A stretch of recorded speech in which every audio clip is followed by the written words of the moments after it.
Jeeva today பார்வையாளர்களுக்கு வணக்கம். இன்றைய நேர்காணலில் திராவிட முன்னேற்ற கழகத்தைச் சேர்ந்த வழக்கறிஞர் அலிம் புகாரி அவர்கள். தொடர் வணக்கம்.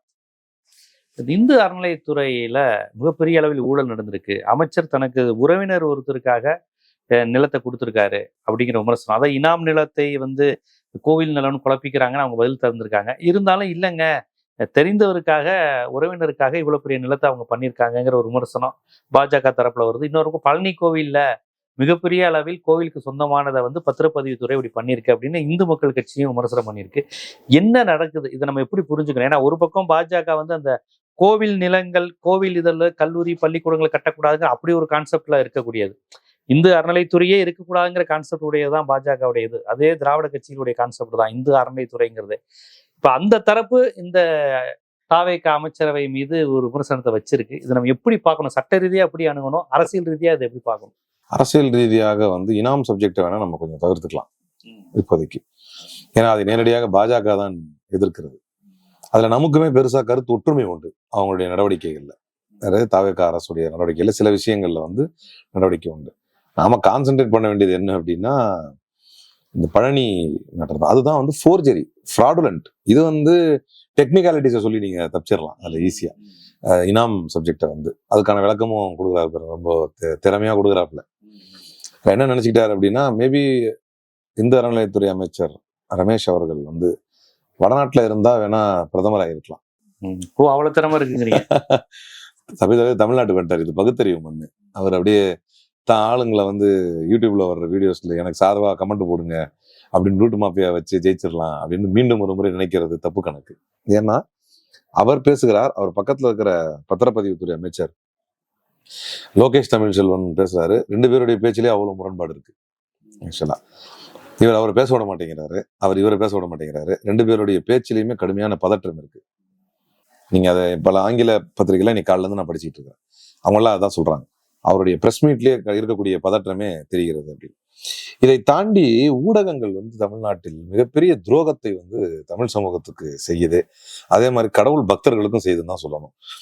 இவ்வளவு பெரிய ஒரு ஊழல், கொடூரமான ஊழல், கடவுளுக்கே அந்த இவர் பாஷையில சொல்றதா, ராம ரவிக்குமார் பாஷை சொல்றதா இருந்தா முருகருக்கே விபூதி அடிக்கிற ஊழல் அப்படின்னு இவ்வளவு கேவலமான ஒரு ஊழலை ஒரு நொண்டி சாக்கு சொல்கிறார்.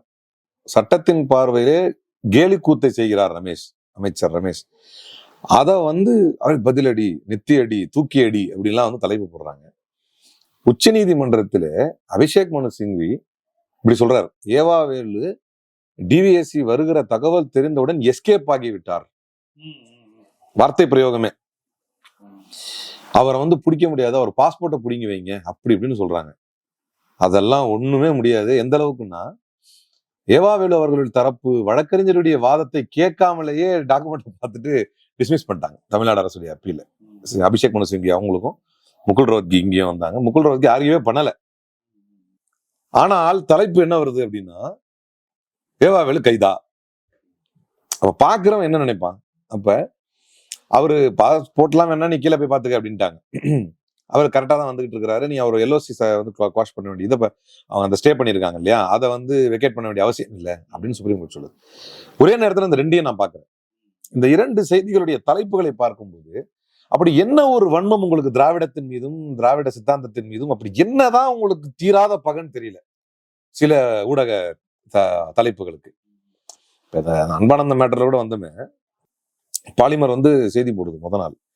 இன்னைக்கு அவர் விடுதலை ஆயிட்டாரு. அவரை பெயில்ல ஆர்டர் போட்டாரு, இன்னைக்கு வந்துட்டாரு.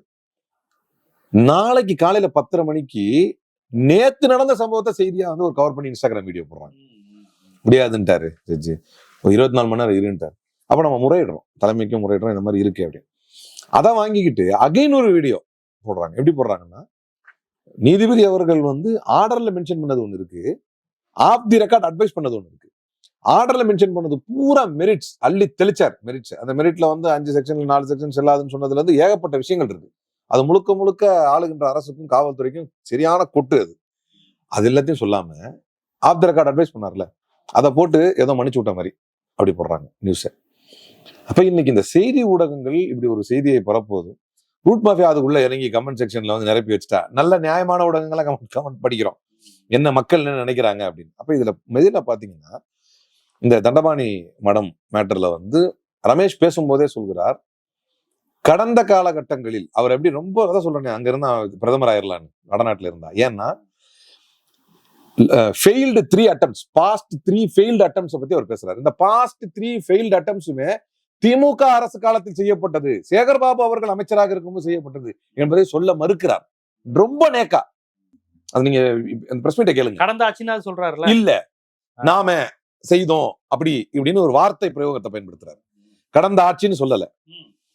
அப்ப நல்லா கேளுங்க, இது வந்து ஏற்கனவே சிக்கலில் உள்ள பல்வேறு வழக்கு பிரச்சனைகளில் உள்ள, இப்ப இது அப்பீல் போனது, இவங்க போன இப்ப அந்த ரிட்டு மேல இவங்க போன அப்பீலுடைய டைப் செட்டோட இருக்குது. இதுல மொத்த ஹிஸ்டரி பாத்தீங்கன்னா அவ்வளவு விஷயங்கள் பேசப்பட்டிருக்கிறது. ஏற்கனவே இதுக்கு தக்காரா வந்து அவங்களே ஆணையரே வந்து நியமிச்சு, அதுக்கப்புறம் திரும்ப அதை மாத்தி முழுக்க முதல்ல இதை வந்து எங்களுக்கு வேணும் அப்படின்னு சொல்லி வேற பிரைவேட் பார்ட்டிஸ் வந்து அதுக்கான கிளைம் பண்ணி, அது வந்து கோயில் ப்ராப்பர்ட்டியா தான் இருக்கணும் அப்படின்னு சொல்லி வழக்கு நடந்து ஹைகோர்ட்லயும் சுப்ரீம் கோர்ட்லயும் உறுதி செய்யப்பட்டு, அதுக்கப்புறம் வந்து இப்ப அந்த இடம் தான் பார்க்கிங் ஃபெசிலிட்டிஸ் வந்து தீர்த்துக்கிட்டு இருக்குது. ஒரு கால் அத இன்னொன்னு பாத்தீங்கன்னா, ஒரு டிவில பேட்டி எடுக்கும்போது அந்த லோக்கல் மக்கள் அழகா சொல்றாங்க, இந்த 2 பேர் இருக்காங்கல்ல, யாரு 2 பேர் வந்து இந்த இப்போ பத்திரப்பதிவு பண்ணிக்கிட்டாங்க அப்படின்னு அந்த ரிட்டு போனாங்க பாத்தீங்களா, சேதுபதி வெள்ளதுரை.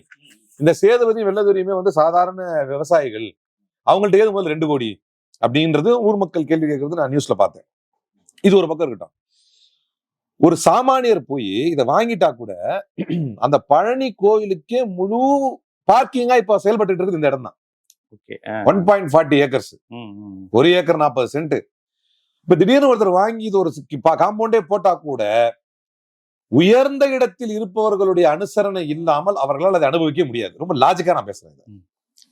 பாத்திய உரிமை, அந்த அனுபவிக்கிற உரிமை கூட இல்ல அது நான் பாத்திய உரிமை சொல்ல வரல. இப்ப நீங்க காம்பவுண்ட் போடுறீங்க, பார்க்கிங் எல்லாம் மக்கள் திணறுவாங்க, அவுட்ரேஜ் ஆகும் மக்கள். நான் ஒரு ஆர்குமெண்ட் சேர்க்க வரேன், அடுத்த நான் டெக்னிக்கலுக்குள்ள வரேன். அத வந்து உயர்ந்த இடத்துல ஒருத்தர் இருந்தாதான் அது எல்லாத்தையும் ஆஃப் பண்ற, இல்லன்னா வாங்கி பிரயோஜனம் இல்லைங்கிற. நீங்க வாங்கிட்டு அந்த நம்பிக்கைக்கு போய் தான் வாங்கியிருக்கான். இது வந்து ஒரு லாஜிக், ஃபர்ஸ்ட் லாஜிக்.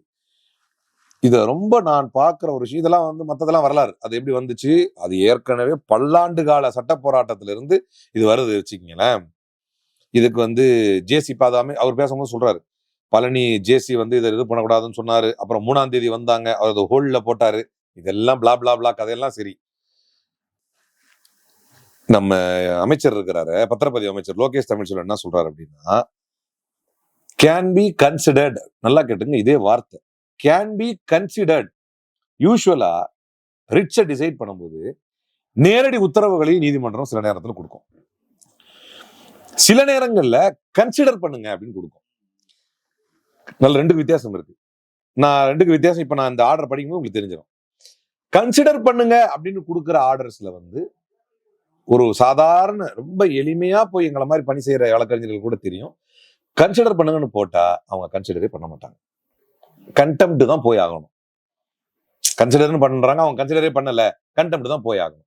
சாதாரண விஷயங்களுக்கு இவ்வளவு முக்கியத்துவம் உள்ள வழக்கு இந்த வழக்கு, 100 கோடிக்கு மேல மதிப்புள்ள சொத்து இந்த சொத்து, இத்தனை ஆண்டு காலம் வழக்கு நடந்து அரசு தரப்பிலிருந்தே தக்காரை நியமித்து, அதுக்கப்புறம் வந்து மீண்டும் அந்த ட்ரஸ்ட் கையிலேயே கொடுத்து அதை வந்து பழனி கோயிலுக்கே வந்து அதை ஆக்கி அது பார்க்கிங்கா செயல்பட்டு கொண்டு இருக்கக்கூடிய ஒரு இடம். ரெஜிஸ்ட்ராருக்கு ஏற்கனவே இதுல நோட்டீஸ் இருக்குது, வழக்கு நடக்குது. இப்ப அவர் சொன்ன அந்த பாயிண்ட் வருவோம், கேன் பி கன்சிடர்ட் அப்படின்னு அதுல இருந்துச்சான். இப்ப இதுதான் வந்து அந்த ரிட்டு ஆர்டர். இந்த ரிட் ஆர்டர்ல 10239 of 2026 Sethupathi Vellathurai sub registrar, joint 1 sub registrar office, Palani taluk, Dindigul district. Secondary respondent யாரு அப்படின்னு சொன்னா திருப்புகழ் சுவாமிகள், முருகதாஸ் சுவாமிகள் கோயில் தான் செகண்ட் ரெஸ்பாண்டன்ட். இப்ப இந்த கோயில் இந்த வந்து ஒரு ஆர்டர் வருது, கன்சிடர் பண்ண சொல்லி ஆர்டர் உண்மையிலேயே அமைச்சர் சொன்ன மாதிரி இருக்குதா அப்படின்னா, in the view of the above, this writ petition is allowed. The impugn refusal slip, அது முக்கியமானது. எப்படி இது ரிட்டுக்கு போறாங்கன்னா, அதுலயும் அதுல வந்து இந்த எஃப்ஐஆர் படிச்சீங்கன்னா உங்களுக்கு இதுல கோல்மால் தெரியும். இந்த எஃப்ஐஆர் படிச்சா அந்த கோல்மால் தெரியும். இந்த எஃப்ஐஆர் படி என்ன சொல்றாங்க அப்படின்னா, அவங்க போனாங்க பதிவு செஞ்சு தர சொல்லி போனாங்க. இது எப்படின்னா மார்ச்ல டிஎம்கே இருக்கும்போது அதை சொல்ல மறுக்கிறாப்புல. அப்ப என்ன பண்ணுது, இது என்ன இது கொண்டு வந்திருக்கிற அப்படின்னு ரெஃப்யூசல் ஸ்லிப் ஒன்று வாங்குறாங்க. இது முடியாதுன்றாங்கல்ல, அந்த ரெஃப்யூசல் ஸ்லிப்பை எடுத்துட்டு போய் கோர்ட்டுக்கு போறாங்க. நல்லா கேளுங்க இந்த சீக்வன்ஸை.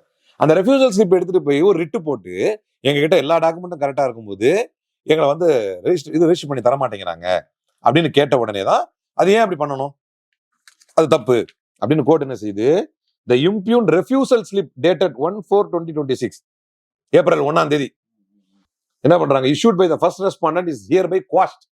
இதுல எங்க இருக்குது அவர் சொன்ன வார்த்தை, can be considered. 1க்கு 2 முறை 3 முறை கான்செப்டே மாறுது. கன்சிடர் பண்ண சொல்லி ஆர்டர் வரல. அதான் கன்சிடர்னா அது வேற. ஏன்னா அதுக்கு பாயிண்ட் சொல்றேன், கன்சிடர் பண்ண சொல்லி ஆர்டர் வந்தா அது கண்டெம்ட் ஏன் போலன்னு क्वेश्चन வரும். ஆனா இங்க அப்படி இல்ல, டைரக்டா குவாஷ் பண்ணிட்டாங்க. இது பெருசு. டைரக்டா நீங்க கொடுத்த ரெஃப்யூசல் ஸ்லிப்பையே குவாஷ் பண்ணி இந்த ஆர்டர்ல அடுத்து என்ன சொல்றாங்க, the first respondent அடுத்து is directed to register the sale deed dated 27/3/2026 subject to the document being otherwise in order. அப்படின்னா என்ன, the said exercise shall be completed within a period of 1 week from the date of receipt of copy of this order.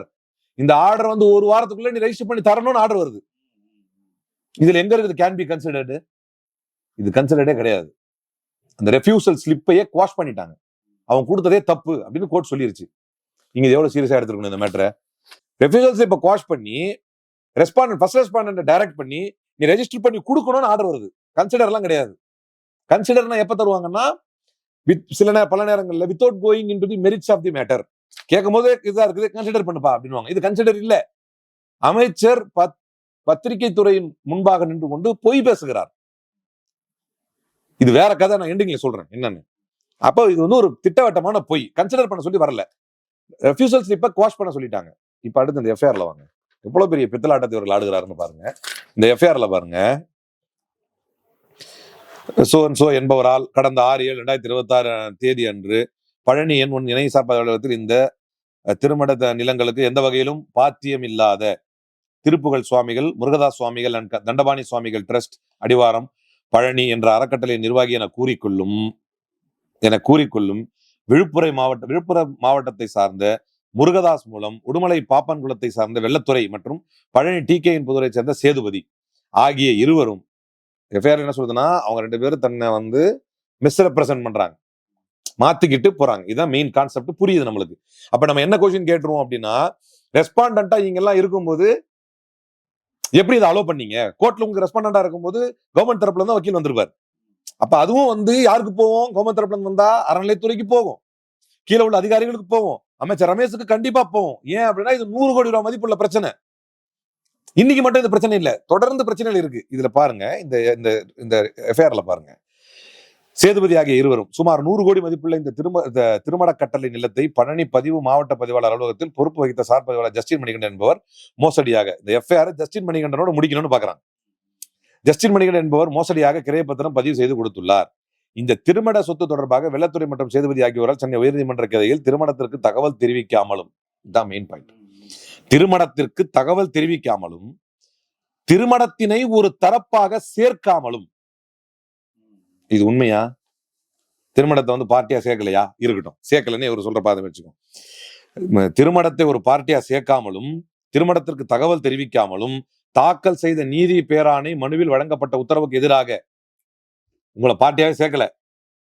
ஆனா நீங்க என்ன பண்ணிருக்கீங்க, appeal போயிருக்கீங்க. உங்களை பார்ட்டியா சேர்க்கல, order வந்திருக்கு, ஆனா அப்பீல் போயிருக்கீங்க. அப்பீல் போகும்போது உங்க நாலேஜ் வந்துருச்சு. இங்க அதான் பாயிண்ட். நீங்க உண்மையிலேயே உங்களை பார்ட்டியா சேர்க்கல, உங்களுக்கு வந்து நாலேஜ் வரல. ஆனா இதுல போட்டிருக்காரு WAMD SR நம்பர் 5314/2026. இதுல அப்புறம் வந்து அப்பீல் நம்பரே ஆயிருச்சு. அப்பீல் நம்பர் ஆகி 10239 of 2026. இதுல அப்பீலும் போயிட்டாங்க. இதுல எல்லாரும் பார்ட்டியாவும் சேர்த்துட்டாங்க. அப்ப இந்த மேட்ரு உங்களுக்கு தெளிவா தெரியுது இது எப்ப வந்தது அப்படின்னு சொல்லி. ஏன்னா நீங்க அப்பீல் பண்ண டேட் வந்து உங்களுக்கு நல்லா தெரியுது. இது தெரிந்ததற்கு பின்பும் மேல ஒரு ரிட்டு போயிருக்கிறாங்க. ரிட்ல ஃப்ராடுலண்டா கவர்மெண்ட் தரப்புல இருந்து எந்த ஆட்சேபனை இல்லைன்னா தான் இப்படி 4 வரியில ஆர்டர் வாங்க முடியும். மொத்தமே 4 பாயிண்ட் தான், 1 2 3 4 4 பாயிண்ட்ல ஆர்டர். இது இவர்கள் ஆட்சி நடத்தக்கூடிய லட்சணம். இதுல மேல இருந்து துறை ரீதியான ஒத்துழைப்பு இல்லாமல் நீதிமன்றத்தில் இப்படி ஒரு உத்தரவு எப்படி வாங்க முடியும்? வாங்கிட்டாங்க. ஆனா நாங்க அப்பீலும் போய்கிட்டோம் அப்படின்னு அவர் சொல்றாரு. ஆனா கன்சிடர் பண்ண சொல்லி தான் ஆர்டர் வந்துச்சுங்கிறாரு. அது போய் நாங்க அப்பீல் போயிருக்கக்கூடிய நிலைமையில அப்படின்னு எஃப்ஐஆர்ல சொல்றாரு. அப்ப அப்பீல் போயிருக்கக்கூடிய நிலையில் கூட இது பண்ணாங்க அப்படின்னா, நீங்க அப்பீலே போனாலும் ஒரு சாதாரண ஒரு நாள் மட்டும் அந்த இடத்துல ரெஜிஸ்ட்ராரா வந்துட்டு போயிட்டு வந்த இதை தப்பா பண்ணிட்டாங்கிறார் ரமேஷ். அதோ அவருடைய விடுப்புல அவர் போனாருன்னு சொல்ல அவரு மெயின் ஆபீசருக்கு மெயின் பதிலா ரெஜிஸ்ட்ரார் இல்லாத போது இவர் வந்து நடந்தது கூடுதல் அப்படிங்கிற மாதிரி ஆமா சொல்றாங்க. கூடுதல் ரெஜிஸ்ட்ரார் வந்து போய் இதை போய் பண்ணிட்டாரு பண்ணிட்டாரு அப்படிங்கிறாங்க. அப்படிங்கிற அந்த ஒரு நாள் மட்டும் அவர் போவாரா, அந்த போன அன்னைக்கு கரெக்டா ஆர்டர் வருமா, அந்த ஆர்டரையும் ரெஜிஸ்டர் பண்ணிடுவாங்களா, இது ஒரு பத்திரிகை முன்னால வந்து விளக்கமா கொடுப்பாரா, இது நம்ம ஏத்துக்கணுமா? அதாவது பாருங்க, இதுல வந்து அவங்களுக்கு 2 கோடி எங்க வருது, இதெல்லாம் ஒரு பக்கம் இருக்கணும். வேல்யூவை அண்டர் வேல்யூ பண்ணி போடுறாரு. முதல்ல அந்த பிரஸ் மீட்டை ஃபுல்லா பாருங்க, நான் முழுசா கேட்டேன். Usually I don't have temperament to listen to this TVK people. ஆனா வேற வழி இல்ல, முழுசா கேட்கிறேன். ஒரு வார்த்தையோட பண்ணிதானே ஆகணும், அந்த தண்டனை ஏற்றுதானே ஆகணும். முழுசா கேட்டேன். ரமேஷ் அவர்களுடைய வாயில் இருந்து அந்த ரெஜிஸ்ட்ரார் அந்த ஜஸ்டின் மணிகண்டனை வந்து தவறாவே பேசல. நீங்க பாருங்க அந்த பிரஸ் மீட்டை கேளுங்க. இதுல கொஸ்டின் என்னன்னா, ஜஸ்டின் மணிகண்டன் ரெஜிஸ்டர் பண்ணிட்டாருங்கிறது கூட ஒரு வாஸ்தவமான விஷயம். 100 கோடி மதிப்புள்ள இடத்தை அண்டர் வேல்யூ பண்ணி 2 கோடிக்கு விற்கிற அளவுக்கு நீங்க என்ன பண்ணிட்டு இருந்தீங்க? அவரு கோர்ட் ஆர்டர் வாங்கிட்டு தான் ரெஜிஸ்டர் பண்ணிட்டாரு. ஆனா வேல்யூ அது ஃப்ராட் இல்ல, இல்லீகல். 100 crores மதிப்புள்ள இடத்தை வந்து 2 கோடிக்கு இது பண்ணிட்டாங்க அப்படிங்கிறது என்ன அர்த்தம்? அப்ப திட்டமிட்டு ஒரு வேலை. இப்ப இங்க ஒரு பாயிண்ட், இங்கதான் வந்து பொதுமக்களுக்கு ஒரு செய்தி சொல்லணும். வெறும் டெக்னிக்காலிட்டி பேசியிருந்தா போர் அடிக்கும் பாருங்க. குன்னூருக்கு வரக்கூடிய மக்களுக்கு அந்த கோயில் நிலத்தில் மல்டி லெவல் பார்க்கிங் கட்டினதை ஒரு கொஸ்டினா கேட்டீங்களே. 5 ஆண்டு காலங்கள் இந்து அறநிலையத்துறை அமைச்சராக இருந்தவர் மரியாதைக்குரிய சேகர் பாபு அவர்கள். இன்னைக்காவது ஒரு குற்றச்சாட்டு இந்த மாதிரி வந்திருக்கு அவர் மேல? இன்னைக்கு நீங்க என்ன சொல்றீங்க? எங்களை பெயிண்ட் பண்ண பாக்குறாங்க, நாங்க கிளீன் கவர்னன்ஸ், நாங்க அது இது பத்திரிகையை தொடர்ந்து கேட்கறாங்க. அந்த ஸ்டார் 3.0 அவர் அமைச்சர் சொல்லினா ஆரம்பிக்கவே இல்லை அப்படின்னு. டிரான்ஸ்பரண்ட் பேப்பர்லெஸ் அப்படிங்கிறீங்களே, இதுதான் டிரான்ஸ்பரன்சியா, இதுதான் பேப்பர்லெஸ்ஸா? சார், பாயிண்ட், முக்கியமான பாயிண்ட் விட்டு 2 அமைச்சரும் நகர்றாங்க. Who has to be held liable and who is accountable? வெறும் ஒரு அதிகாரி. அப்ப இது எப்படி இருக்குன்னா, எடப்பாடி ஆட்சியில் துப்பாக்கி சூடு நடந்தால் அங்க லோக்கல்ல உள்ள அதிகாரி வந்து உத்தரவு கொடுத்துதான் இவ்வளவு பேர் துப்பாக்கி சுட்டாங்க அப்படின்னு சொல்ற அப்படின்னு சொல்லிட்ட மாதிரியும், இதுவே சாரி வேணாம், ஒரு முதலமைச்சர் இறங்கி வந்து சாரி கேட்டா சாரி வேணாம், நீதி வேணும் அப்படின்னு விஜய் போட தூக்குவார். யாரோ ஒரு போலீஸ்காரன் கஸ்டடியில் அடிச்சிட்டாங்க, அப்ப போலீஸ்காரன் மேல தப்பு இல்லை. அப்ப இங்க சார்பதிவாளர் மீதுதான் தவறு என்று வைத்துக் கொள்வோம். இந்துக்களுடைய இடத்தை, இந்த அறநிலையத்துறைக்கு சம்பந்தமான ஒரு இடத்தை ஒருவன் ஃப்ராடுலண்டா ரெஜிஸ்டர் பண்ற வரைக்கும் இந்த அறநிலையத்துறை என்ன கழிச்சுக்கிட்டு இருந்துச்சு? அப்ப இது யார் பொறுப்பு? பத்திரப்பதிவுத்துறை என்ன கழிச்சுக்கிட்டு இருந்துச்சு? அப்ப அதுக்கு யார் பொறுப்பு? அமைச்சரோட ஒரு தொடர்பு இல்லாம இருந்தாலும் அப்படி செய்ய முடியாது. தொடர்பே இல்ல சார், தொடர்பே இல்ல, ஃப்ராட் பண்ணிட்டான். பொறுப்பு யாருது? பொறுப்பு ஆமா, கண்டிப்பா லைபிலிட்டி இருக்குல்ல அவருக்கு. ராஜினாமா பண்ணு. ரீல் சுத்துறீங்களா? ஆர்டர்லயே வராத ஒரு பொய்யை ஒரு அமைச்சர் பேசுறாரு, இந்த கன்சிடர் பண்ண சொல்லி ஆர்டர் வந்துச்சு. ரெஃப்யூசல் ஸ்லிப்பே குவாஷ் பண்றாங்கன்னா அவன் எவ்வளவு வலுவா வாதத்தை எடுத்து வச்சிருப்பான். ரெஃப்யூசல் ஸ்லிப் எப்ப குவாஷ் பண்ணுவாங்க? எனக்கு அவன் வந்து தன்னுடைய மொத்த டைட்டிலையும் ப்ரூவ் பண்ணிருப்பான், எனக்கு எல்லாமே பர்ஃபெக்டா இருக்குது அப்படின்னா. அப்ப கோர்ட் வந்து கரப்ட் ஆயிடுச்சுன்னு சொல்ல வரீங்களா? அப்ப அந்த வாதத்தை வைக்கும் பொழுது அதற்கு நாங்க பார்ட்டிஸா இல்ல. அப்ப நீங்க அப்பீல் போயிருக்கீங்க, உங்களுக்கு நாலேஜ் இருக்கு. இப்ப பிரச்சனை எங்க வருதுன்னா, அந்த பாயிண்ட் தான் நீங்க நிக்கணும். அந்த எஃப்ஐஆர் என்ன சொல்லுது? எங்களுக்கு அப்ப வந்து எங்களை பார்ட்டியா சேர்க்கல, எங்களுக்கு தெரியாது அப்படின்னு எஃப்ஐஆர் சொல்லுது. ஆனா அதுக்கப்புறம் நாங்க என்ன பண்ணிட்டோம்? அப்பீல் போயிட்டோம் அப்படின்னு அந்த கம்ப்ளைண்ட் கொடுக்கும்போது எஃப்ஐஆர் அது தெளிவா இருக்குது. அப்ப அப்பீல் போயிட்டீங்கன்னா ஒரு நாலேஜ் வந்துருச்சுல, உடனே அதை ஃப்ரீஸ் பண்ணிருக்கணுமா இல்லையா? அது நடக்காத மாதிரி பாத்துருக்கணுமா இல்லையா? அப்போ தெரியாம பண்ணு, நேக்கா இதை பண்ணிக்கலாம், பிரச்சனை ஆச்சுன்னா இப்படி பேசிக்கலாம் அப்படின்னு முடிவு எடுத்து, எனக்கு தெரியாது, என் நாலேஜுக்கு வரல அப்படின்னு பேசிக்கலாம் அப்படிங்கிற ஒரு முடிவு எடுத்து தான் பேசியிருக்கிறாங்க. இப்ப நான் ஒரு விஷயம் என்ன கேட்கறேன்னா, நம்ம மத்தவங்க மாதிரி வந்து வாய் புளித்ததோ மாங்காய் புளித்ததோன்னு எந்த ஆதாரம் எல்லாம் யார் மேலேயும் பேசுற ஆள் நம்ம கிடையாது. நான் ஒரே ஒரு கொஸ்டின் என்ன கேட்கறேன்னா, உண்மையிலேயே ஜஸ்டின் இல்லைனா எவனா நம்புவானா? 100 கோடி மதிப்புள்ள இந்த அறநிலையத்துக்கு சொந்தமான தொடர் சட்ட போராட்டத்தில் இருக்கக்கூடிய ஒரு ஆள் 2 பேருடைய கவனம் இல்ல, அங்க ஊராளுடைய கவனம் இருக்குது. இவ்வளவு பெரிய சொத்தை ரெஜிஸ்டர் பண்ணும்போது பக்கத்துல அங்க இவங்க ஜேடி என்ன பண்ணிட்டு இருந்தாங்க? இவங்க எல்லாம் கவனிக்காம இருந்துட்டாங்களா? இவங்க யாருடைய கவனத்துக்கும் போல எல்லாத்தையும் ஏத்துக்கும். இதுக்கு யார் பொறுப்பு இருக்குது? அக்கௌண்டபிலிட்டி எங்க? நடந்ததுக்கு இந்த அறநிலையத்துறை சொந்தமான ஒரு இடத்தை இப்படி எனக்கே தெரியாமல் மோசடி செய்து ரெஜிஸ்டர் பண்ணிருக்கிறாங்க அப்படின்னும் போது நான் அந்த இடத்துல தகுதி இழந்தவன் ஆயிடுறேன். அப்படிலாம் பண்ண முடியுமா? அப்படிலாம் பண்ண முடியுங்கிறதுக்கு தான் நான் சேகர் பாபு உதாரணம் காட்டுறேன். 5 ஆண்டு இருந்தாரு, என்னைக்காவது ஒரு நாள் இப்படி இருந்ததா? அந்த ஒரே கவுன்சிலர் ஒருத்தவங்க இருக்கிறாங்களே பிஜேபி, உமா ஆனந்த். உமா ஆனந்த் நேற்று போட்டிருக்காங்க பாத்தீங்களா ஒரு பதிவு. ம், ம், ம். இதை பார்க்கும்போது சேகர் பாபு நான் ஏஞ்சல்னு சொல்லுவேன்னு போட்டாங்க பதிவு. ம். திமுக காரங்களுக்கு என்ன பண்றது தெரியல, ஷேர் பண்றதா இல்ல என்ன பண்றதுன்னு தெரியல. இது பண்ணலாமா வேணாமாடு? 2000 கோடி மதிப்புள்ள கோவில் நிலங்கள், 1000 கோடி மதிப்புள்ள கோயில் நிலங்கள், இவைகள் எல்லாம் நீங்கள் எந்த இந்துக்களுக்கு எதிரானவர்கள் என்றும் நாத்திகர்கள் என்றும் யாரை தூற்றி வீசுகிறீர்களோ அந்த திமுகவிலிருந்து வந்த சேகர்பாபு அவர்கள் தான் ஆயிரக்கணக்கான கோடி மதிப்புள்ள சொத்துக்களை மீட்டு கொடுத்தார். ஒரு நாள் கூட இது மாதிரியான எந்த குற்றச்சாட்டுக்கும் உள்ளானது இல்ல. முளைச்சி மூணு உள்ளாத மாதிரி 60வது நாள்ல வந்து பிரஸ்ல நின்றுகிட்டு உங்களுடைய தவறுகளை வந்து மறைக்கிறதுக்கு பாக்குறீங்க, உங்களுடைய குற்றங்களை மறைக்கிறதுக்கு பாக்குறீங்க. மல்டி லெவல் பார்க்கிங் கட்டினதுக்கு எந்திரிச்சு நின்று சட்டமன்றத்தில் கேள்வி கேட்டீங்க, வரட்டும் சட்டமன்றம் கூடட்டும், இவர்களுக்கு இருக்குது சீரியஸ்லி.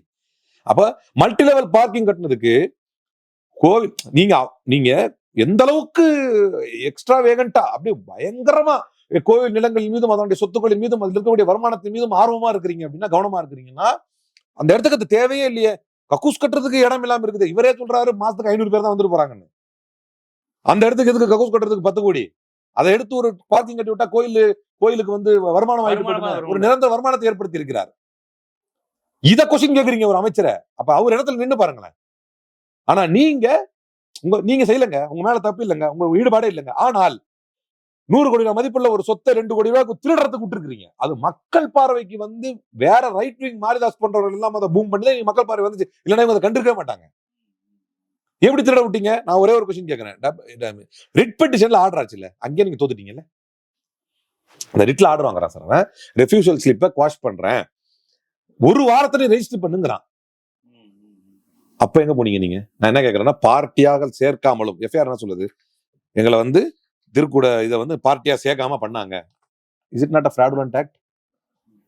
அப்பா இந்த அறநிலையத்துறை என்ன பண்ணிட்டு இருந்துச்சு? நான் எஃப்ஐஆர் படியே கேட்கறேன், எங்களை பார்ட்டியா சேர்க்கல. அது எப்படி அறநிலையத்துறை சொந்தமான இடம் குறித்து ஒரு வழக்கு வரும்போது பார்ட்டி அப்படி சேர்க்கல சார். அது சில நேரங்களில் ஃப்ராடுலண்டா பண்றாங்க சார், அக்செப்ட் பண்ணிக்கிறேன் சார். விஷயம் தெரியுதுல உங்களுக்கு, ஒருத்தன் அந்த வேலையை பண்ணிட்டு இருக்கான்னு தெரியல. அப்ப இந்த அறநிலையத்துறை தூங்கிட்டு இருந்துச்சா? அப்பீல் போகும்போதாவது ஆர்டர் வந்திருக்குன்னு தெரியுதுல்ல. அப்ப எவ்வளவு உக்கிரமா ஒரு ஆர்டர் வாங்கியிருக்கிறான் அவன். ஒரு வாரத்துல ரெஜிஸ்டர் பண்ணணும்னு ஆயிருக்கு சார். நல்லா கேளுங்க, ஒரு வாரத்தை இவங்களுடைய பித்தலாட்டம் பாருங்க. இதுலதான் முக்கியமான இடம் இது. ஒரு வாரத்துல ரெஜிஸ்டர் பண்ண, அதனாலதான் அதை மறைக்கிறதுக்கு கன்சிடர் பண்ண வந்திருக்குன்றாரு. இல்ல, ஒரு வாரங்கிறது பேசுறாரு. ஆனா அந்த ரெஃப்யூசல் ஸ்லிப்பை குவாஷ் பண்ணிருக்காங்க. அப்ப then matter is becoming too serious. அந்த இப்ப நீனா ரெஃப்யூசல் ஸ்லிப் கொடுக்குற, அதெல்லாம் முடியாது, அந்த இடத்த அவனை ரெஜிஸ்டர் பண்ணி கொடு அப்படின்னு ஆர்டர் வந்த கையோட என்ன நிலம் அது? இந்த நிலத்துக்கு சொந்தமான கட்டுப்பாட்டில் இருக்கக்கூடிய நிலம். பழனி இதுல வந்து அதுதான் வந்து பார்க்கிங்ல யூஸ் பண்றாங்க. அப்ப இந்த விஷயம் 100 கோடி மதிப்புள்ள ஒரு இடத்த ஒரு தனியாருக்கு ரெஜிஸ்டர் பண்ணிக்கலாம்னு சொல்லி கோர்ட் ஆர்டர் கொடுத்துருச்சீங்க என்கின்ற செய்தி கூட இந்திய அறநிலையத்துறைக்கு தெரியாது. அப்ப நீ என்ன அமைச்சர்? அப்ப அவ்வளவு வீக்கா இருக்கீங்க. என்ன அமைச்சர் நீ? மல்டி லெவல் பார்க்கிங் கட்டணும் தப்புன்னு சொல்ல கோர்ட்ல போய் ஆர்டர் வாங்கிட்டு வந்திருக்கான். சரி, உங்க பாயிண்ட்க்கு அடுத்து வந்துடுறேன். எங்களை பார்ட்டியா சேர்க்கல, எங்களுக்கு எதுவுமே தெரியாது. அப்பீல் எப்படி போனீங்க? அப்ப அப்பீல் போனது எதை காட்டுகிறது? அப்பீல் போனது என்ன காட்டுதுன்னா, எங்களை பார்ட்டியா சேர்க்க எப்படி போனாங்க, அப்பீல் போடா அப்படின்னு. அப்ப அப்பீல் போனீங்கல்ல, அந்த நொடியை நீங்க விஜிலண்ட் ஆயிருக்கணும்ல. கூப்பிட்டு கவனமாரி அந்த ஆர்டர் கொண்டு, ஏன்னா நம்ம அப்பீல் போய் நம்பர் ஆகி ஆர்டர் வரணும். அப்பீல் இருந்துட்டு போட்டோம், எனக்கு ரெஜிஸ்டர் பண்ணி கொடுங்க, நம்ம போறோம். அப்பீல் எப்படின்னா, அப்பீல் கேஸ் நடக்கட்டும், அதுல ஆர்டர் ஆனதான் அதை கட்டுப்படுத்தும். ஏதாவது இன்டரிம் ஸ்டே வரணும். அதுல அது ஸ்டே வராத வரைக்கும் அதை கட்டுப்படுத்தாது. அப்படிதான். அப்படி ஸ்டே வராத வரைக்கும் அவன் ரெஜிஸ்ட்ரேஷனுக்கு போவாங்கிற குறைந்தபட்ச அறிவு கூட உங்களுக்கு இல்லையா? அப்படி ரெஜிஸ்டருக்கு போனா என்ன பண்ணணும்னு சர்க்குலர் நீங்க ஏன் கொடுக்கல? அதை மீறி அவன் பண்ணிட்டானா? பிரஸ் மீட்ல அந்த 2 பேர் பேரை கூட அமைச்சர் சொல்லல. இந்த 2 பேர் யாரு? அப்ப ஏதோ காப்பாத்த நினைக்கிறாரு. நீங்க தான் சந்தேகத்தை கிளப்புறீங்க. அப்போ சேதுபதி, வெள்ளதுரை, ஏன் பேரை சொல்ல மாட்டேங்கிறீங்க? ரமேஷ் அவர்கள், அமைச்சர் ரமேஷுடைய பேச்சை கேட்டால் என்னமோ ரெஜிஸ்ட்ரார் அப்பாவி மாதிரி பேசுறாரு. அவர் வந்தாருங்க, அவர்கிட்ட ஆர்டர் இருந்ததுங்க, அவர் ஆர்டரை பார்த்து ரெஜிஸ்டர் பண்ணி கொடுத்தாரு. இதான் திரும்ப திரும்ப சொல்றாரு. கோர்ட் தப்பு நிறுத்துங்கிறாரோ. அப்ப அதான் ஒண்ணுமே புரியல. அப்ப தன்னை நிரபராதி என்று நிரூபித்துக் கொள்வதற்காக 2 தான் சார். ஒண்ணு, நீங்க திருடனா இருக்கணும், இல்ல நீங்க லாயக்கில்லாதவனா இருக்கணும். 2ல எதுவும் முடிவு பண்ணி, வேற சாய்ஸ் இல்ல. உங்க வாதப்படி சொல்றேன் நான். நீங்க திருடனா இருக்கணும், இல்ல நீங்க லாயக்கில்லாதவனா இருக்கணும். Either you are also a fraud are you are unfit. Choice is yours. ஆனா வந்த புதில ரொம்ப ஸ்ட்ரிக்டான அமைச்சரா இருந்தாரு. போய் முறுக்கு டேட் பார்த்தாரு. பஞ்சாமிர்தம் எப்படி செய்றீங்கன்னு கேட்டாரு. He is one among our fellow participants in the debates. அவர் எங்க எனர்ஜெட்டிக்கா இருக்கிறாரு. we really appreciate it. நல்ல விஷயம் தான். இப்படி வந்து மூடி மறைக்க கூடாது. நியாயமான ஆளா இருந்தா பொறுப்பெடுத்து ராஜினாமா பண்ணணும். இந்த வழக்கு எப்படிப்பட்ட வழக்கு? இதுல predicate scheduled offense இருக்குது. இதுல ஏன் அப்படின்னா, ஃப்ராட், கரப்ஷன், எவேஷன், எல்லாமே இருக்குது இதுல. அப்போ இது ஒரு பாயிண்ட். ரெண்டாவது என்னது, ப்ரொசீட்ஸ் ஆஃப் கிரைம் வந்து இதுல ஜென்ரேட் ஆயிருக்குது. என்னன்னா இல்லீகல் கெயின்ஸ். 100 கோடி மதிப்புள்ள இடத்த வந்து 2 கோடி மாத்தி கொடுத்துருக்கான். Assets are obtained. இதுல இருந்து சொத்துகள் நீங்க வந்து வாங்கிருக்கீங்க directly or indirectly from the offence. இந்த அஃபென்ஸ்ல இருந்து டைரக்டா இன்டைரக்டா அசட்ஸ் வந்திருக்கு. அதே மாதிரி ஃபண்ட்ஸ் அசட்ஸை வந்து நீங்க என்ன பண்ணிருக்கீங்க, லாண்டர் பண்ண அட்டெம்ப்ட் பண்ணிருக்கீங்க. அப்படின்னா என்னன்னா ஒரு கன்சீல்டு ஃபண்டை அதை லீகலா மாத்துறதுக்கு முயற்சி எடுத்துருக்கீங்க. ஒரு 100 கோடி ரூபாய் மதிப்பை 2 கோடி ரூபாய் வாங்கிட்டோம்னா நாளைக்கு அதை வித்தோன்னு வைங்களேன், 100 கோடி ரூபாய்க்கு மேல வித்து ஒயிட் பண்ணிக்கலாம் அந்த மணியை. இந்த 3 ஆப்ஷன்ஸ் ஓகே ஆச்சு அப்படின்னு சொன்னா it's a fit case for ED to step in. இந்த வழக்கை இடி விசாரிக்க வேண்டும். இவ்வளவு அனுகூலம் அந்த ஆளுக்கு கிடைக்குதுன்னா அப்ப உயர்மட்டத்துக்கோ அமைச்சருக்கோ தெரியாம இது ஈடி விசாரணை இல்லாம தெளிவு பெறாது. அஜித் குமாரை கொலை செய்தவர்களை தமிழ்நாடு போலீஸே விசாரிச்சா நியாயம் கிடைக்காது, சிபிஐக்கு. ஆமா, அது கரூரில ஸ்டாலினே மாத்தி விட்டாரு மாநில அரசு. வர கரூரிலே நடந்த விஷயங்களை வந்து ஸ்டாலின் அவர்களிடம் இருக்கக்கூடிய அரசை விசாரித்தால் நீதி கிடைக்காது. ஆமா, எஸ்ஐடி வைக்கணும். பிஜேபி போனது சிபிஐக்கு போகணும், பிஜேபி சொன்னது சிபிஐக்கு போகணும், இவங்க சொன்னது எஸ்ஐடிக்கு போகணும் அப்படின்னு. அப்ப இன்னைக்கு இந்த வழக்கை யார் விசாரிக்கணும்? நான் புகார் கொடுத்திருக்கிறேன், எனக்கு எஃப்ஐஆர் கொடுப்பாங்க. உங்கள் பெயரை சேர்த்ததை வந்து இங்க பெரிய விஷயம் கிடையாது. கடவுளின் சொத்து சூறையாடப்படுகிறது, கோயிலின் சொத்து கையாடல் செய்யப்படுகிறது. அப்ப இந்த இடத்துல இந்த பக்கம் திமுக, அந்த பக்கம் பாஜக வச்சுக்கீங்க. வேண்டுமென்றே இத்தனை ஆண்டுகள் இந்த அறநிலையத்துறையின் மீது ஏதாவது ஒரு அசிங்கத்தை தூக்கி வீசி விடலாமா என்று நினைக்கின்ற பாஜகவிற்கு நீங்க பாயிண்ட் எடுத்து கொடுக்குறீங்கன்னு அர்த்தம். இதுக்குதான் நாங்க சொல்றோம், இதுக்குதான் நாங்க சொல்றோம். இப்ப அதான் சொல்றாரு அவரு ராம ரவிக்குமார் நின்றுகிட்டு, நம்ம திருப்பரங்குன்றம் லைட்டு புகழ். அவருடைய மெயின் டார்கெட் அமைச்சர் ரமேஷ் கிடையாது. இந்த அறநிலையத்துறை நீதி கட்சி காலத்துல இருந்து இருக்கே, இது நம்ம கிட்ட மட்டும் இருந்ததை இன்னைக்கு எல்லா மக்களுக்குமானதான். அனைத்து ஜாதி அர்ச்சகர் என்னென்னமோ கொண்டு வர. நீங்க அந்த சாதகத்தை எடுத்து கொடுக்குறீங்கன்னு எடுத்துக்கலாமா? நானு இதுக்காகத்தான் இவரே நீங்க இந்த இடத்த நியமிச்சிங்கன்ற இன்னொரு கோணத்தையும் நான் எடுத்துக்கவா? இல்ல இதுக்காகத்தான் போட்டுன்னு விடுறீங்கன்னு எடுத்துக்கவா? இல்ல இதுக்காக தான் சட்டமன்றத்துல நாளைக்கு ஒரு டோட்டலா பட்டியலிட்டு பாருங்க சார், என்ன பண்ணுச்சு. ஒரு அந்த இடத்துல 1000 விஷயங்கள் பேசுவதற்கு இருக்கும்போது இந்த அறநிலையத்துறை அமைச்சர் எந்திரிச்சு மல்டி லெவல் பார்க்கிங் அறிவுள்ள எவனுமே யோசிப்பான். ஏன்டா ஒரு அசட்டை தாண்டா உருவாக்குனா அந்த தங்கமான மனுஷன் அவன், அசட்டை தானே உருவாக்கு. ஆனா அந்த விஷயத்தை பிரச்சனையாக்கி அன்னைக்கு பூரா அதே பேச வைத்தார்கள். யாரும் மறந்துருக்க மாட்டாங்க. சேகர் பாபு அப்படி பண்ண. இன்னைக்கும் இவர் பேசியதுக்கு ரூட் மாஃபியா கீழே கமெண்ட்ஸ்ல திருட்டு பையன் அவன் எப்ப மாட்டுவான், சேகர் பாபு செய்து ஒரு ஆதாரம் ஒண்ணும் கிடையாது இவங்க கிட்ட. அவதூறு அள்ளித்தள்ளி தன்னை முழுமையாக அர்ப்பணித்து ஒப்படைத்து ஏதோ கோடம்பாக்கத்துல எல்லாம் அடிச்சு நோத்தினார். இந்த மெயின் ரோட்ல இருக்கிற இடத்துல எல்லாம் அடிச்சு நோத்தி கோயிலுக்கு சொந்தமாக்கினார், போர்டு வச்சார், அந்த அறநிலையத்துக்கு சொந்தமான இடம். சொத்துக்களை மீட்டார். அவரை பார்த்து இவர்கள் கேள்வி கேட்டது எதனால அப்படி என்பதும் இன்னைக்கு இந்த ஊழல் நடந்திருப்பது. நான் கேள்விப்பட்டவரை என்ன அப்படின்னா, இந்த 2 இவர்களுக்குள்ளேயே இருக்கக்கூடிய பிரச்சனையால் தான் இது வெளியே வந்தது. அரசியல் ரீதியா இப்ப சொல்றேன், இது லீகல் ஒரு பக்கம். அவங்க கட்சிக்குள்ள இருக்க பிரச்சனை. இந்த 2 அமைச்சர்களுக்குமே அங்க கோஆர்டினேஷன் இல்ல. இது நீங்க யார் பார்த்தாலும் புரியும். அவங்களுக்குள்ளே ஆமா 2 பேருக்குமே இல்ல. ஒருத்தர் ஆதவாளுங்கிறாங்க, ஒருத்தர் புஷியானதா ஆளுங்கிறாங்க. இந்த பாலிடிக்ஸ் பயணமா போயிட்டு இருக்கு சொல்றாங்க.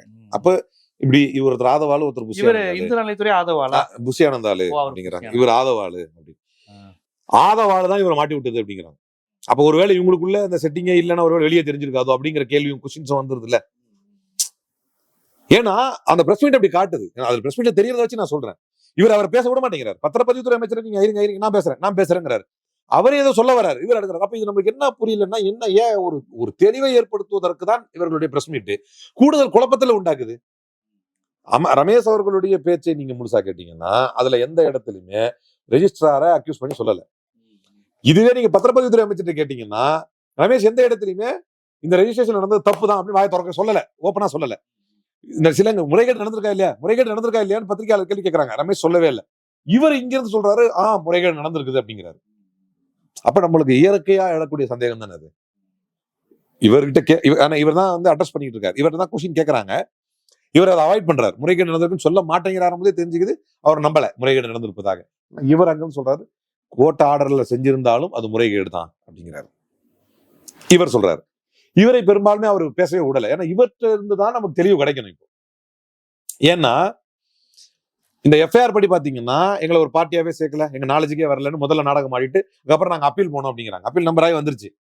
அப்ப அப்பீல் போகும்போதே என்ன எதை காட்டுது அப்படின்னா இவங்க நாலேஜுக்கு வந்துருச்சுன்றது காட்டுது.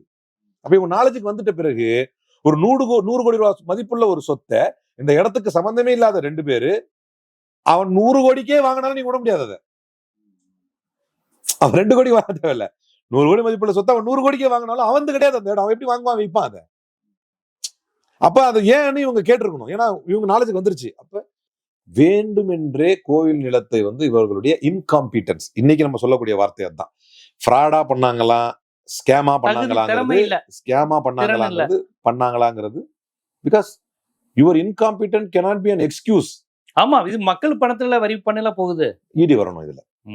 இந்த வழக்கை இடி விசாரிக்க. சாதாரண விஜிலன்ஸ்ல வராது. ஏன் 100 crores கிட்ட இருக்குல்ல, அவங்களுடைய த்ரெஷோல்ட் தாண்டிருச்சுல. 1 crore தாண்டினாலே இடி வந்துருமே. 100 crores மதிப்புள்ள ஒரு இடத்த பண்ணுவான். நீங்க பிரஸ் மீட்ல நின்றுட்டு ரெஜிஸ்ட்ரார் தான் இதுல தப்பு பண்ணா அப்படின்னு சொல்லிட்டு போவா. நம்ம விரல் சுப்பிட்டு வேடிக்கை பார்க்கணுமா? என்னங்க முட்டாள்தனமா இருக்கு. 100 கோடி ரூபாய் மதிப்புள்ள இடத்த யாருடைய ஒத்துழைப்பும் இல்லாமல் நீதிமன்றத்துல போய் ரெஃப்யூசல் ஸ்லிப்பை குவாஷ் பண்ணி வாங்கிட்டு வருவான். 1 வீக்ல ரெஜிஸ்டர் பண்ணணும்னு கோர்ட் ஆர்டர் வாங்கிட்டு வருவான். நீங்க சொல்லுவீங்க இதுல அவங்க மட்டும் தான் சம்பந்தம்னு. நாங்க விரல் சுப்பி வேடிக்கை பார்க்கணுமா? எங்களுக்கு அதுல நாலேஜ் இல்ல, எங்களை பார்ட்டியா சேர்க்கல அப்படின்னு எஃப்ஐஆர்ல சொல்லுவீங்க. உடனே நாங்க அதுக்கப்புறம் அப்பீலும் போயிட்டோம் அப்படின்னு சொல்லுவீங்க. ஸ்டில் எங்களுக்கு நாலேஜ் இல்லாம விக்க வந்துட்டான்னு சொல்லுவீங்க. நாங்க விரல் சுப்பி வேடிக்கை பார்க்கணுமா? எப்பதான் அவரோட நாலேஜுக்கு வரும்? நாலேஜுக்கே வராதுன்னா எதுக்கு நீ அங்க இருக்கிற? இது கோர்ட் அப்பீல் வரையும் போயிருக்கு. பட் என் நாலேஜுக்கு வரலன்னு ஒரு மினிஸ்டர் சொல்றாரு. ஃபர்ஸ்ட் போகும்போது வரலையா, ரிட்டு போகும்போது வரலையா, அப்புறம் ரிட்டு அப்பீல் போகும்போது வந்திருக்குது அப்படிங்கிறாங்க. வந்ததுனாலதான் நடவடிக்கை எடுத்துக்கலாம். அப்புறம் உங்க நாலேஜுக்கு வரலனாலே நீங்க அன்பிட் தானே. கண்டிப்பா. முழு வேலை என்ன உங்களுக்கு கீழே இவ்வளவு நிர்வாகம் எதுக்கு செயல்படுது? இன்னொன்னு, அது இன்னைக்கு நேத்து முளைச்ச பிரச்சனை இல்லையே. அதுக்கான அட்டம்ஸ் நடந்து தானே இருந்திருக்கு. சட்ட போராட்டங்கள் பிரச்சனை நடந்து, அதனாலதான் ஒரு தக்கார நியமிச்சிருக்காங்க. அப்போ இவை அனைத்துமே it is a fit case to be transferred to the ED. இந்த மேட்ரு இடிக்கு போனா மட்டும்தான், விசாரணை நடந்தா மட்டும்தான் இவர்கள் எல்லார் மேலேயும் ECIR பதிவு செஞ்சு எஃப்ஐஆர் போட்டிருக்காங்க இல்லையா. அப்ப இந்த மேட்ரு ஆட்டோமேட்டிக்கா எஃப்ஐஆர் போட்டாங்க. நம்ம அதை கொடுத்துடலாம். ப்ரொசீஜர் ஆஃப் கிரைம் இருக்குது இதுல, ப்ரெடிகேட் அஃபென்ஸ் இருக்குது இதுல. இதை இடி எடுத்து விசாரித்து, ஏன்னா அமைச்சர்லாம் இன்வால்வ். இனிமே உங்களை நம்ப முடியாது. அமைச்சர் என்ன பிஸியா இருக்கிறாருன்னா, என் பேரை எப்படி சேர்த்தாங்க, நான் எஃப்ஐஆர் கொடுக்கணும், நாளைக்கு எஃப்ஐஆர் போட்டுருவாங்க, மிரட்டுறார். என்னை சேர்க்கிறார்கள். வேற உங்களை பேசாம யாரை பேசுவாங்க? உங்க துறையில கட்டுப்பாடு இருக்கக்கூடிய உங்களை கேட்காம யாரை கேட்பாங்க? போலீஸ் ஒரு அராஜகம் பண்ணிச்சுன்னா முதலமைச்சரை கேட்காம யாரை கேட்பாங்க? பத்திரப்பதிவு துறையில நடந்திருக்கிற கொடுமை அப்படின்னு சொன்னா பத்திரப்பதிவு துறையை கேட்காம வேற யாரை கேட்பாங்க? இப்போ என்னுடைய கேள்வி என்னன்னா, சேதுபதி கைது செய்யப்பட்டு விட்டாரா? வெள்ளத்துறையை கைது செஞ்சுட்டாங்களா? ஜஸ்டின் அவரை கைது பண்ணிட்டாங்களா? நடக்காத கால் ஹிஸ்டரியையும் வாட்ஸ்அப் கால் ஹிஸ்டரியையும் வச்சுக்கிட்டு 5 பேர் அரெஸ்ட் பண்ணோம், 3 பேர் அரெஸ்ட் பண்ணணும்னு கஸ்டடி எடுத்து அரசையே கவுக்க சதி பண்ணாரு அப்படின்னு சொல்ல தெரிஞ்ச விஜய் அரசாங்கத்திற்கு கண் முன்னால் நீங்க தான் சொல்றீங்க எஃப்ஐஆர்ல எங்களை பார்ட்டியா சேர்க்கல, இந்த போட்டிங்களை இவங்க அரெஸ்ட் பண்ணிட்டீங்களா? கஸ்டடி எடுத்து விசாரிக்க, அன்பானந்தத்தை கஸ்டடி எடுத்து விசாரிக்கணும். முத நாள் இதுல தேன்கடி கோர்ட்ல, அதுக்கப்புறம் ஒரு டெபுடேஷன் நினைக்கிறேன் இதுல வந்துட்டார், ஒசூர் கோர்ட் வந்துட்டார். அப்ப ஒசூர் கோர்ட்டுக்கு போறோம். ஃபர்ஸ்ட் அடிஷனல் பப்ளிக் ப்ராசிக்யூட்டர் என்ன கேட்கிறாரு? 5 நாள் கஸ்டடி வேணும், அவருடைய பேங்க் அக்கௌண்ட்டை ஃப்ரீஸ் பண்ணணும். கோர்ட்ல பேசினது அவரு நீதிபதியே கேட்டார், பேங்க் அக்கௌண்ட் எதுக்கு ஃப்ரீஸ் பண்ணணும் அப்படின்னு. ஒரு முதலமைச்சருக்கு எதிராக ஒரு பதிவு போட்டார், ஒரு வீடியோ பதிவு போட்டார். பேங்க் இது பண்ணணும், நம்ம எதுவுமே ஜட்ஜே கேட்டார். மாடலே பிஜேபி மாடல். அது ராகுல் காந்திக்கு எதிராக ஒரு தடவை இதெல்லாம் பண்ணணும், எலெக்ஷன் நெருங்குறப்ப அவருடைய இதெல்லாம் ஃப்ரீஸ் பண்ணாங்க. அந்த மாதிரி அப்போ பேங்க் அக்கௌண்ட்டை ஃப்ரீஸ் பண்ணணும். நான் ஏன் சொன்னேன், அதான் சொன்னேன், your lordship, only because he belongs to a particular political party that is against the ruling government. நான் கட்சி பேரை சொல்றது அவ்வளவு மாண்புடையது இல்லை நீதிமன்றத்துல. against the ruling government, it doesn't mean that who is a harsh critic should be a terrorist. He is trying to paint him as a terrorist or an anti-social element. அவன் 5 நாள் கஸ்டடியில தூக்கு, அவன் மேல பேங்க் அக்கௌண்ட்டை freeze பண்ணு. நான் சொன்னேன், he is informing this honorable court that he is not cooperating with the investigation. அதனாலதான் கஸ்டடி இன்வெஸ்டிகேஷன் கோஆபரேட் பண்ணல அப்படிங்கிறாங்க. I have given my office laptop that is not at all related to this case. நீ கேட்ட office laptop கூட கொடுத்துட்டேன் நான், வச்சுக்கிறாங்க. இதுக்கு சோ இந்த அரசு இதில் காட்டக்கூடிய முக்கியத்துவத்தையும் வேகத்தையும், உண்மையில் பறிபோகின்ற உங்களுக்கு எதிராக விமர்சனம் செய்பவர்கள் மீது காட்டக்கூடிய உத்வேகத்தையும் வேகத்தையும் அமைச்சர் ரமேஷை இந்த பதவியில் இருந்து நீக்கிவிட்டு ஒரு ஃப்ரீ அண்ட் ஃபேர் இன்வெஸ்டிகேஷனை CM Vijay has to initiate, or else he should come forward to maintain and ensure transparency. He should come forward to hand over this matter to the ED. இது அமைச்சர் பதவியில இருந்து தூக்குவதற்கு கூட முகாந்திரம் இருக்கு. ஏங்க 100 கோடி ரூபாய் மேட்டருங்க, எனக்கு தெரியாதுங்கிறாரு வைங்களேன். Still you are unfit. நான் தான் பண்ணேன் அப்படின்னாலும் you are unfit. அமைச்சர் பதவியில தூக்கலாம். ஏங்க இவ்வளவு பெரிய சம்பவம் நடந்திருக்கு, ஒரு பேட்டி கொடுத்தா ஒரு உத்தம ஆயிடுவாரு அவரு? இல்ல இது எனக்கே புரியலையே. ஏன் யார் இதுக்கு பொறுப்பு? நீ 60 நாள் கூட ஆகல இத்தனைக்கும் உங்களுக்கு தெரிகிறது, இதுல வந்து மத்ததெல்லாம் விட்டுருங்க, லாஜிக்கலா அவரே சொல்றார் கடந்த 3 முறை இதுக்கான முயற்சி நடந்தது. இன்னொன்னு இவர் சொல்றாரு எங்களை பார்ட்டியா சேர்க்கலன்னு. எனக்கு அதான் புரியல. இந்த எஃப்ஐஆர்ல அப்படிதான் இருக்கு, எங்களை பார்ட்டியா சேர்க்கல அப்படின்னு. எனக்கு என்ன புரியல அப்படின்னா, முதல்ல போகும்போது ரெஃப்யூசல் ஸ்லிப் கொடுத்தாங்கல்ல, யாரு வந்து ரெஃப்யூசல் ஸ்லிப் கொடுக்குறா? ரெஜிஸ்ட்ரார் வந்து இந்த மேட்டருக்காக ரெஃப்யூசல் ஸ்லிப் கொடுப்பா. அப்ப அதுலயே எல்லாரும் வந்துருவாங்க, யார் யாரெல்லாம் அதுல விக்கிறாங்க வாங்குறாங்க எல்லா டீட்டெயிலும் அதுல வந்துடும். அதை அப்படியே எடுத்துக்கிட்டு நீங்க கோர்ட்ல நம்பர் பண்ணா மட்டும்தான் அது நம்பர் ஆகும். நான் இப்ப இவ்வளவு தூரம் பேசிக்கிட்டு இருக்கிறது அவருடைய வாதம்லாம் உண்மைன்னு எடுத்துக்கிட்டு பேசினா என்ன பேசணும் அதான் பேசிட்டு இருக்கிறேன். பொய்ன்னு பேசினா வரட்டும், செய்திகள் முழுமையா வெளியே வரட்டும். கோர்ட்டுக்கு போறதுக்கு முன்னாடி இருந்தே ஆரம்பிக்கணும். அப்போ இதுல அவர் யார்கிட்ட போய் கேட்டாரோ, இது இங்க இருந்து ஸ்டார்ட் ஆகலங்க. அதாவது இந்த கோர்ட் ஆர்டருக்கு பிறகு ரெஜிஸ்ட்ரேஷன் ஸ்டார்ட் ஆகல. அவர் ரெஜிஸ்ட்ரேஷன் 3 முறை, அமைச்சர் ரமேஷுடைய வாதப்படியே 3 முறை, அதுவும் கடைசியா மார்ச் மாசம் அவரே சொல்றது. அந்த 3 முறையும் தடுத்து நிறுத்தப்பட்டது அந்த ரெஜிஸ்ட்ரேஷன். அந்த தடுத்து நிறுத்தப்பட்டதை வந்துதான் ஏன் என்ன தடுத்து நிறுத்தினாங்க, கோர்ட் வந்து எங்களுக்கு பண்ணித்தர சொல்லி தரணும் அப்படின்னு அதை அப்படியே தானே கொண்டு போய் நீங்க கோர்ட்ல காட்ட முடியும். அதுல கோர்ட்ல கொடுக்கும்போது யாரெல்லாம் அதுல பார்ட்டி, யார் யார்கிட்ட இருந்து வாங்குறா, யார் யாருக்கு கொடுக்குறா, என்ன இது எல்லாமே இருக்கும் அதுல. அப்படியே போய் அங்க கொடுத்துருக்காங்க. கொடுத்ததுக்கு தான் கோர்ட் வந்து நீங்க கோர்ட்ல உங்களுடைய வாதம் சரியில்லையா, இல்ல நீங்க என்ன பண்ணலன்னு தெரியல, கோர்ட் வந்து அது ஏன் ரெஃப்யூசல் ஸ்லிப் கொடுக்குறா, அதனால ரெஃப்யூசல் ஸ்லிப் வாஷ் பண்ணி அவனை ஒரு வாரத்தை ரெஜிஸ்டர் பண்ணி கொடு அப்படின்னு ஒரு ரிலீஃப் தருதுன்னா, என்ன வாதம் அவன் வலுவாக வைத்தான், எந்த இடத்தில் நீங்கள் வந்து அந்த வாதத்தை முறியடிக்க தவறிவிட்டீர்கள் என்பதெல்லாம் விவாதிக்க வேண்டிய பொருள். அதை நீங்களே அக்செப்ட் பண்றீங்க. நாங்க பார்ட்டி இல்லைன்னு வேற சொல்றீங்க. அப்ப அவன் பார்ட்டி இல்லாம ஒரு கேஸ் போட்டுருக்கான், நீங்க இதுல பார்ட்டி இல்ல, மற்ற 3 முறை முயற்சி எடுத்தாங்க, அதாவது உங்களுக்கு தெரியும்ல. அப்ப இதுக்கான முயற்சி நடந்து கொண்டிருக்கிறதுங்கிறது அமைச்சரே சொல்றாரு. கண்டிப்பா. அப்ப இவ்வளவு ஒரு அலட்சியமா, அதாவது குற்றம் நிரூபிக்கப்படாத வரை அவர் ஒரு அலட்சியமா இருந்துட்டாரு, நெஜிலன்ஸ் தெரியாம நடந்துருச்சுன்னு ஒப்புக்கொண்டால் கூட நீங்க சொல்ற மாதிரி அந்த பாட்டுல தான் நிக்கிறோம். இப்போ வரைக்கும் அவர் குற்றவாளி ஆக்கல. ஆமா, அப்படி இருந்தா கூட ஒரு அமைச்சரா அப்படி நீடிக்க தகுதி இருக்கு கேள்வி. யாரோ ஒரு இடத்துல வந்து கவாச்சி பொறுத்தல ட்ரெயின் ஆக்சிடென்ட் ஆகுது, யார் பொறுப்பெடுக்கணும்? வைஷ்ணவி தான் பொறுப்பெடுக்கணும், வைஷ்ணவி அஸ்வின் தான் பொறுப்பெடுக்கணும் நம்ம சொல்றோம். கண்டிப்பா தர்மேந்திர பிரதான் ராஜினாமா பண்ணணும்னு சொல்லி வந்து 8 கிலோ குறைஞ்சிட்டாராம். 8 கிலோ குறைஞ்சு ரொம்ப சீரியஸா இருக்கிறாரு. என்ன தர்மேந்திர பிரதான் பண்ண தப்பு என்ன? அச்சடிச்சு நீட் பேப்பர்ஸ் ரிலீஸ் கொடுத்தாரா? அந்த துறை சார்ந்த அமைச்சர் ரிலீஸ் வெளியே லீக் ஆயிருச்சு. தர்மேந்திர பிரதான் தான் லீக் பண்ணாரா? இல்ல, அந்த லீக் ஆனது அமைச்சருடைய நெக்லிஜென்ஸ் சொல்றோம். கண்டிப்பா. அப்ப இங்க இது என்ன, இது யாருடைய நெக்லிஜென்ஸ்? இன்டென்ஷனோ நெஜிலன்ஸோ பாதிப்பு பெரிய லெவல்ல இருக்குல்ல, மக்கள் வரி 100 கோடி இல்ல. ஆமா, இது ஒண்ணு தெரிய வந்தது ஒண்ணு, இன்னும் எத்தனை? இது எல்லாத்தையும் தாண்டி எதுக்கு நம்ம ராஜினாமா பண்ணணும்னு சொல்றோம்னா, அரும்பாடுபட்டு இந்த பொது சொத்துக்கள், கோயில் சொத்துக்கள் எல்லாமே வந்து பாவிகள் கையில் கிடைத்துவிடக் கூடாது என்று உருவாக்கப்பட்ட கான்ஸ்டிடியூட் செய்யப்பட்ட ஹெச்ஆர்என்சியை வந்து ஒழித்து கட்ட வேண்டும் என்று பல பேர் நினைத்துக் கொண்டிருக்கிறார். இந்த இடத்துல எந்த நெக்லிஜென்ஸும் இன்கம்பீட்டன்ஸும் வந்து அதற்கு வழிவகுத்து விடும் என்பதால் குறைந்தபட்சம் தார்மீக பொறுப்பு எடுத்து அவர் ராஜினாமா செய்ய வேண்டும். இல்லை என்றால் விஜய் அவர்களை வந்து அவரை வந்து பதவியில் இருந்து எடுத்துவிட்டு ஒரு ஒரு டிரான்ஸ்பரண்ட் இன்வெஸ்டிகேஷனுக்கு வந்து உத்தரவிட வேண்டும். இந்த விஷயத்தை ஈடிட்டு கொடுக்கணும். இனிமேல் நம்ப முடியாது, விஜய் போலீஸை வந்து நம்ப முடியாது. இது மாநில அரசுகிட்ட இருக்க போலீஸ் நம்ம நம்பவே முடியாது, நம்ப கூடாது. இதுக்கான முடிவு வேணும்னு சொன்னா இது ஈடிக்கு தான் போகணும்.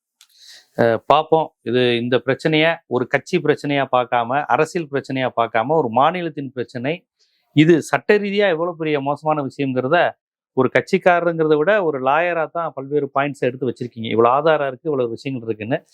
அவங்க தரப்புல இருந்து என்ன பதில் வரப்போகுது? நீங்க சொன்ன மாதிரி விசாரணையை அதை சம்பந்தப்பட்ட மாநில அரசு நடத்துவதை விட ஈடிக்கு போறதுதான் சிறந்ததுன்னு சொல்லியிருக்கீங்க. பார்ப்போம். மக்கள்கிட்ட எல்லா உண்மைகளையும் எடுத்து வச்சிருக்கோம். அடுத்த கட்டம் என்ன நடக்குதுங்கிறத நம்ம பொறுத்து தான் பார்க்கணும். நன்றி.